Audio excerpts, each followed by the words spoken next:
మీ ads ఎందుకు పనిచేయట్లేదు? So, మీరు కొంత ఇన్వెస్ట్ చేసి యాడ్స్ రన్ చేస్తున్నారు. కానీ దానివల్ల మీకు లీడ్స్ కానీ, ఎంక్వైరీస్ కానీ రాలేదు. సో, ఈ 5 రీజన్స్‌ని చెక్ చేయండి. సో, ఫస్ట్ రీజన్ వచ్చేసి రాంగ్ టార్గెట్ ఆడియన్స్. అంటే మీ ప్రొడక్ట్ కానీ, సర్వీసెస్ కానీ ఎవరికైతే అవసరం లేదో వాళ్ళకి మీ యాడ్స్ చూపియడం వల్ల, దానివల్ల కూడా మీకు లీడ్స్ అనేవి రావు. Second reason weak headline. అంటే ఇప్పుడు ఫస్ట్ 3-5 సెకండ్స్ అనేవి చాలా important.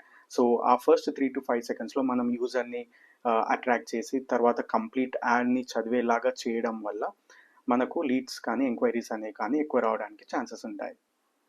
Third reason no clear call to action. So, మీ యాడ్ చూపించారు కానీ నెక్స్ట్ ఏం చేయాలి అనేది క్లియర్‌గా లేకపోవడం. సో, ఎగ్జాంపుల్ మీరు క్లాత్స్‌కి అంటే మీ టీ షర్ట్స్‌కి యాడ్ రన్ చేస్తున్నప్పుడు కరెక్ట్ కాల్ టు యాక్షన్ వచ్చేసి బై నౌ.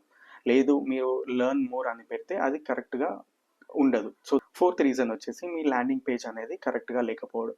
సో, మీరు యాడ్ రన్ చేస్తున్నప్పుడు మీరు యూజర్ యాడ్ క్లిక్ చేశాక ల్యాండింగ్ పేజ్‌కి వెళ్తారు. సో, ల్యాండింగ్ పేజ్ అనేది ఫాస్ట్‌గా లోడ్ అవుతుందా లేదా? ల్యాండింగ్ పేజ్‌లో కంటెంట్ అనేది క్లియర్‌గా ఉందా లేదా? మనం ఏదైతే యాడ్‌లో కంటెంట్ చూపిస్తున్నామో దానికి రిలేటెడే ఉందా లేదా అన్నది చెక్ చేసుకోవాలి. లాస్ట్ రీజన్ వచ్చేసి అన్‌రియలిస్టిక్ ఎక్స్‌పెక్టేషన్.